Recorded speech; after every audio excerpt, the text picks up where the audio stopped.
Liên hiệp Vương quốc Anh Bắc Ireland. Let's count down and cheer for the fireworks display by the team from the United Kingdom.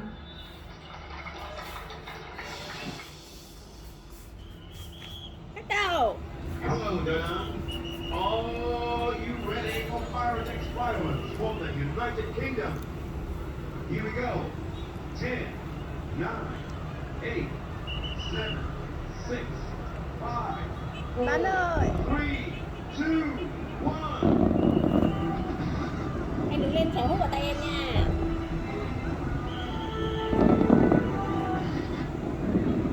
Đúng không anh?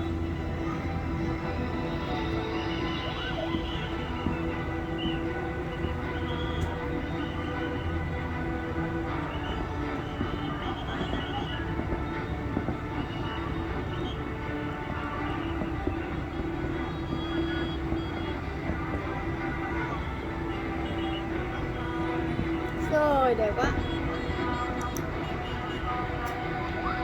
Anh đứng lên đi ạ. Đứng em mình xem.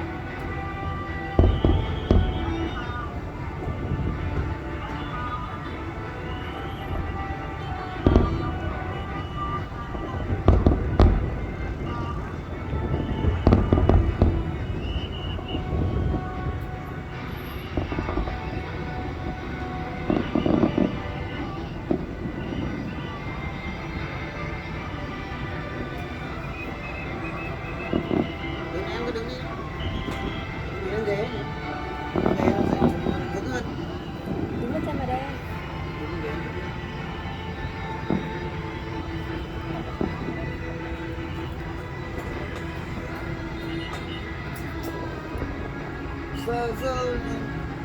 Sơ này sơ được ghê họ xử.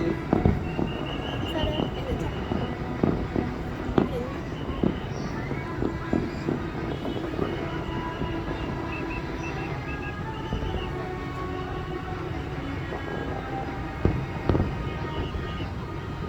Tranh cái đấy mình khoảng vài giây.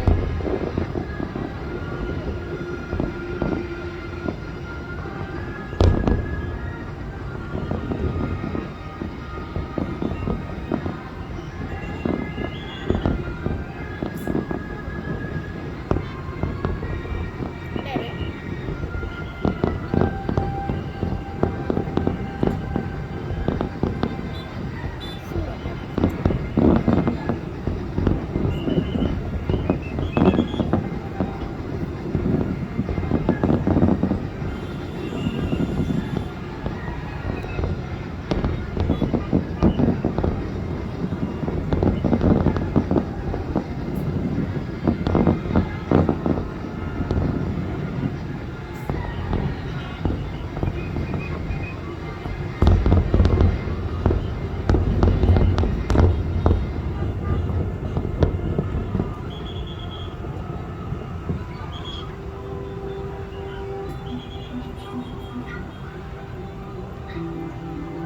Mình xem một tiếng này thôi.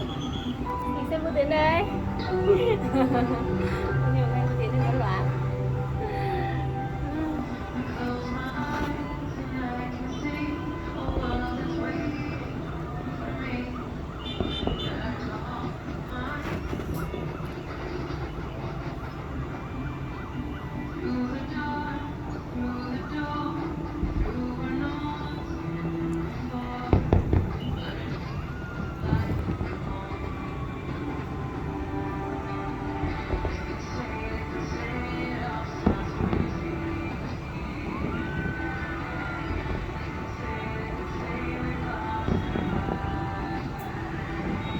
Ui, đẹp. Ui giời, bắn cao không? Bắn rất cao nhé.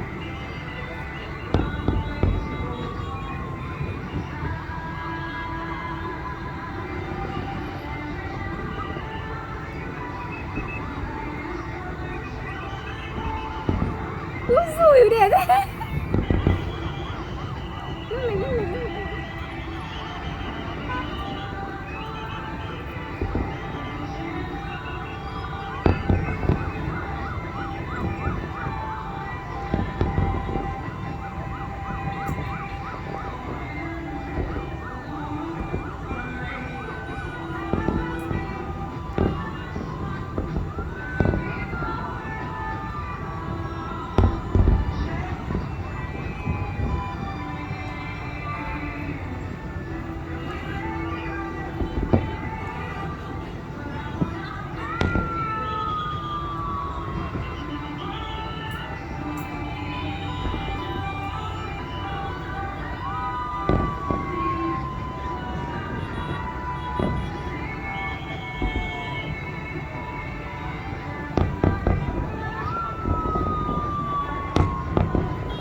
Cái này nó chậm hơn với cả cái thực tế mà khoảng độ 5 giây.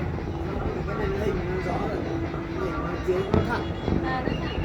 đây nó bị chéo thì nó có hình. Cái bị cụm đúng không? Đấy, cái hình nào nó rõ hình nào.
rồi, giống như hôm nọ mình xem anh.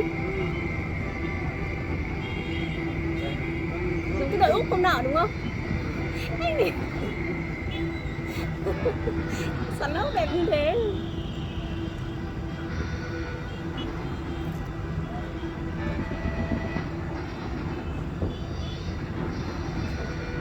Đứng gần đẹp nhỉ?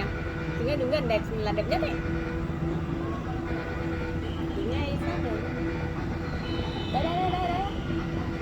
Sang TV được mình nói. Đấy, cái đoạn này đứng gần xem là đẹp lắm. Ui giời, đẹp quá.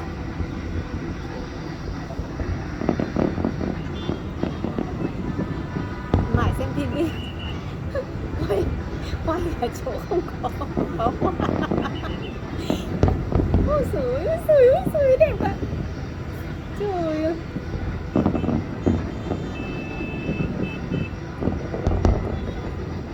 Wow.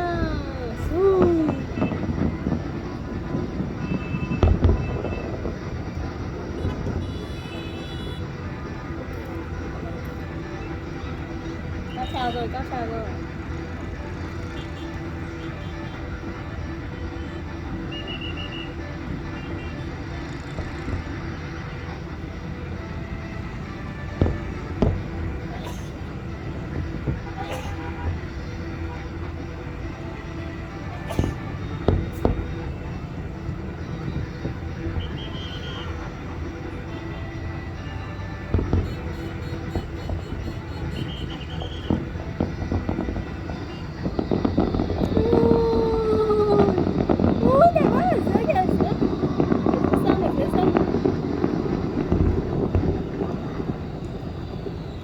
Người dâu hả?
Ôi đẹp thế nhỉ.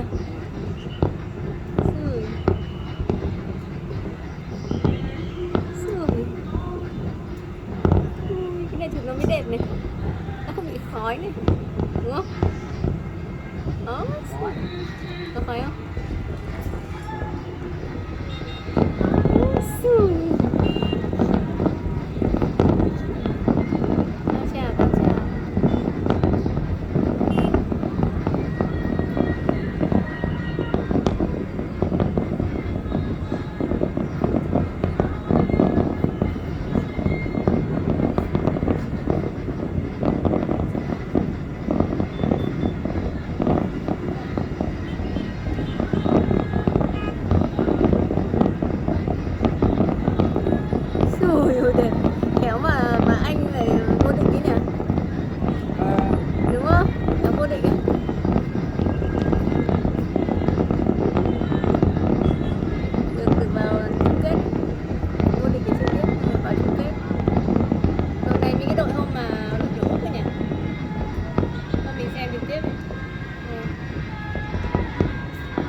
đẹp quá.